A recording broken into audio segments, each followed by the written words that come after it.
Oh, hey there. Don't mind me. You caught me right as I was about to do the impossible. Clean. If you're anything like me, and you probably are because you're watching video game related videos, then you probably have a whole slew of bullshit that you don't need. Yes, that's right, I am talking about the wild world of video game collecting. Yeah, I'm not here to show off any of the cool or rare things that I have. No, that's not the point. I'm here to show off the dust. I can't be the only one, right? You start slowly gathering games over time, be they retro or modern, you alphabetize them, you put them on a stand, and then what? You wait. And then you finally have a start to your real collection. Dust. You know, this stuff. It is absolutely relentless, but it also makes me question if I'm the only one, because if you go online and you see pictures and videos of other people's collections, they're always so pristine. But who has the time to dust every single day? Certainly not me. But it doesn't stop there. No. If you're anything like me, then you collect more than just the games. Get a new console? You better keep that box so it can take up space inside every single square foot of your house. Or better yet, so you can use your boxes to cover up those pesky video games you've already carefully organized, making your life that much harder when you want to actually play one. The real question is, why stop at console boxes? How about special limited edition game boxes? Because if you don't keep the gigantic box, can you really prove that you spent $250 on it? I mean, sure, I could display the contents of the box, but that just means more dust that I'll be collecting, and I've only got so much space. The thing with video game collecting is it kind of borders on hoarding, but as long as you say that out loud and you're aware of the issue, then it's not an issue, right? Right? In the rare cases where you decide to empty the contents of these boxes and display your new console loud and proud, you now have the dilemma of where to put said giant box, while also watching as your precious consoles accrue more and more dust. Maybe you're like me, and your TV stand has these nice little cubbies to put the various consoles in. See? Like this. Nice, right? Yeah, nice at collecting dust. There is no winning, because video game collecting is a curse that keeps on giving. Now you have to deal with pulling these consoles out and disconnecting the wires and watching them slip back behind the TV just to clean this stuff. Or you go the tried and true lazy way of dusting and just dust up on top of the console and around it and hope that nobody notices. And I always notice. But what about those collector's editions? Yeah, these. Well, sometimes the stuff inside is cool enough to display, like this Sonic the Hedgehog statue that came with Sonic Mania, which at the time didn't come with a physical copy of the game. Yeah, I don't know, thanks, Sega. It's pretty cool, right? Which is exactly why I have it displayed out in the open. But it also came with this, and I mean, what do I do with this? This small metal card, where can I display this? Where can I possibly display this metal card that isn't just thrown on the desk and collecting even more dust? And that's usually what ends up happening.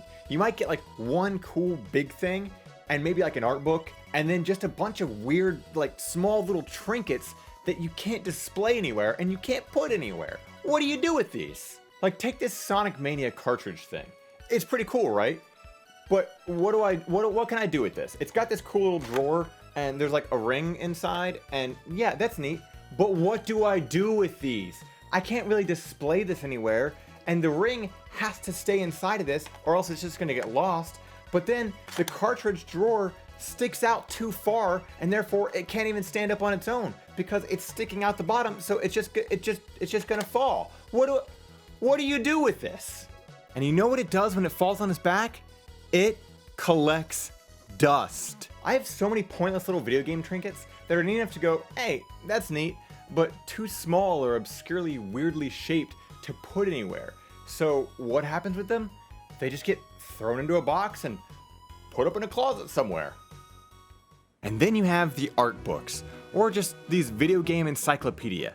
These things are awesome, but they're also kind of the fucking worst. Like, who wouldn't want to spend some time on a lazy Sunday looking through these giant old Zelda books?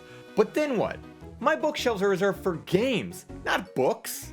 And even if they were, Most of the time the video game art books are so weirdly shaped that they wouldn't even fit on a normal shelf if you wanted them to. I mean, look at this. What is this? Was it necessary to make the Ni no Kuni 2 art book both long and floppy? There is no conventional shelf that this thing could sit on, but it also buckles under its own weight because it's not a hardback book. Then you have the Metal Gear collector's books that come in their own cardboard box, and sure, it's nice, but it's so damn tall and heavy. No shelf will fit this. No one video game book is the same size and shape, and because of that, they all just end up flat on their back, with the unfortunate one on top being the one that, you guessed it, collects the dust. Lastly, we have the worst culprit of them all. Amiibos. Dear Lord, what was I thinking when I started buying these?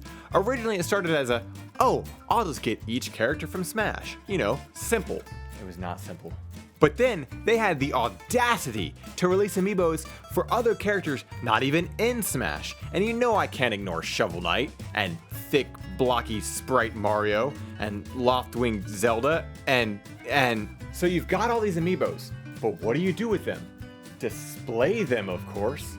But is there any way to do so that doesn't lead to this? These things are the absolute worst. At this point, I'm pretty sure their dust collection power is so strong that this dust isn't even from my home. It's probably from my neighbors. And good luck cleaning these. How are you supposed to dust these tiny, intricate figures with so many little nooks and crannies? By the time you finish cleaning the last one, the first one is going to be covered in dust again. And there you have it. Now you know that when someone tells you they're going to start collecting video games, that deep down inside, secretly, they're just a dirty, filthy dust collector. Just like you. And me.